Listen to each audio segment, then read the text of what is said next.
This is the 24th of October, and I can guarantee you yesterday I did not think about the 23rd of October, which drove me crazy for about 30 straight years with this post-traumatic stress syndrome that I had. I actually laughed all day because I didn't have it, so at least I know it's over with. But this is chapter 23. It's called Time Out. I mean, really, I was in deep trouble, emotionally, mentally, and physically. I was developing a habit of following only specific spiritual ideas that came to me through deep meditation. I think you figured out by now that Zazen is my whole method of keeping my own sanity. I meditate as often as I can, and I really don't listen to people. If I don't get the urge through the meditative process, I won't pay any attention to it. I won't do it. I won't go near it. I stopped into a downtown YMCA where I trained for years to look up an old friend, a true sensei, a Chinese-American guy who was an engineer working for Getty Oil, Dick Hugh. 5th degree black belt at the time. He's higher now. He was an all-American black belt champion in his younger days. I had trained with him when I was teaching at Brandywine High School, and I did train with him until politics and booze got the best of me and got the best of all my nights and days. It went like this. I'm beat, Dick. You think judo might be possible for me again at my age? Oh, I don't know. Come out tonight, train light, maybe once or twice a week. Take your time. At all costs, avoid injury. Get into decent shape. Build up your confidence. Then we'll see what happens. Most important, enjoy yourself. I trained for 5 weeks and broke 2 toes. However, I began showing up to class regularly, if only to reminisce afterwards with former judo glory days. Richard Sensei Hugh, president of Delaware Judo Association, now busy working around the world as an international Olympic referee in the Olympic movement.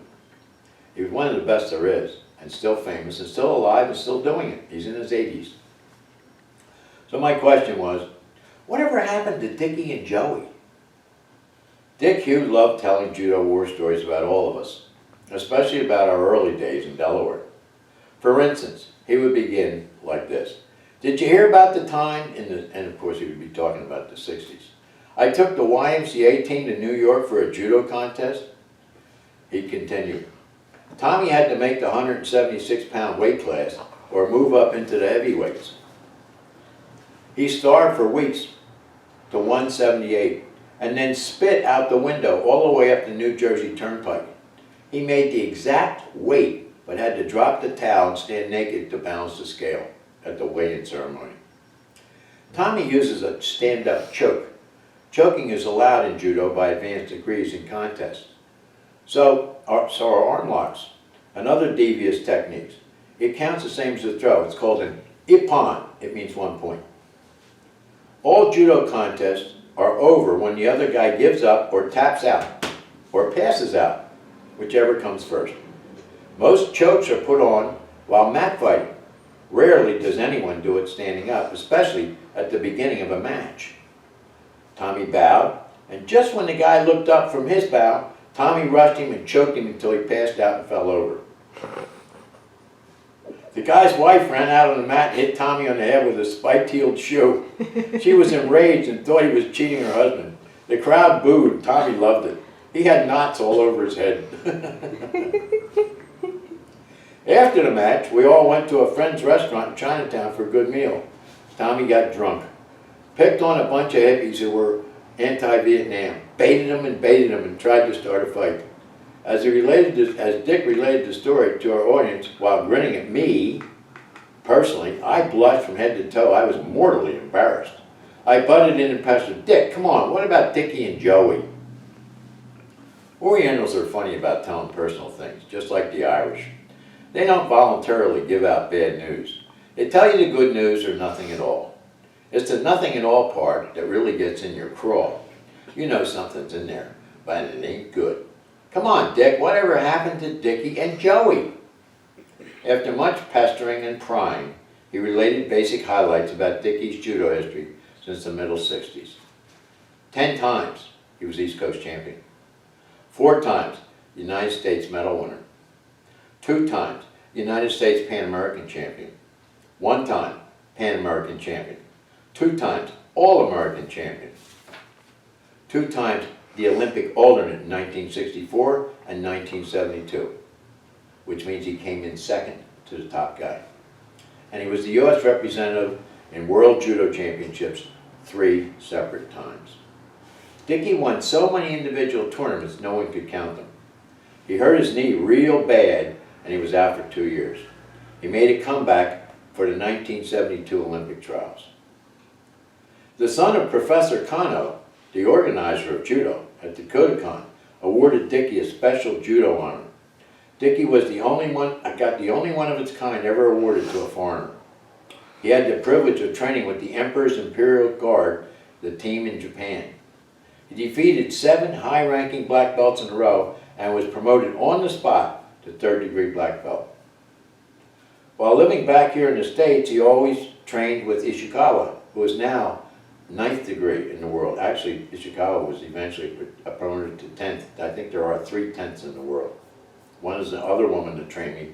She lives in California. She's 96. Lord. He always insisted Dickey train in Japan. He thought it was necessary to test for Dickey's judo. "What's he doing now?" I said. "He's living in Ocean City, running an antique shop. He's a 5th degree." An antique shop? I was envisioning Dickey Walters, the master plumber, with a 5th degree in judo, running an antique shop. "You have got to be kidding me," I said to Dick. "How about Joey? Whatever happened to Joey?" "Didn't you hear about Joey? He came back from Vietnam in really bad shape. You know the whole Vietnam veteran routine. But you know Joey, he can smile his way through anything. His wounds were awful. He spent years in the hospital recovering and years in therapy. Then, inspired by Dickey and Johnny, he started also training with Ishikawa in Philadelphia. And when he felt confident, he packed up and traveled the entire world with a judo gi under his arm. He ended up training in Japan and eventually became a top-ranked black belt national judo player. "How did you do that in such a short time?" I asked. "Are you kidding? Last count, he was over 120 individual matches, including 13 national championships, 8 Masters championships, 1st place 5 times, 3rd place 3 times. He became a black belt in 1975. He was the outstanding judo athlete of the year in 1978 and was promoted to 2nd degree black belt. He beat the guy who wrote the book on mat fighting and is still training and fighting. He shows up at national masters all the time. Dickey's completely retired, and so is Johnny." Wow. How the hell did Joey do all that on just one leg? My adrenals started pumping. My nostrils flared. My hair bristled. I was in total awe. I might give judo a real try again. Joey always inspired me. And now I'm going to read chapter 24.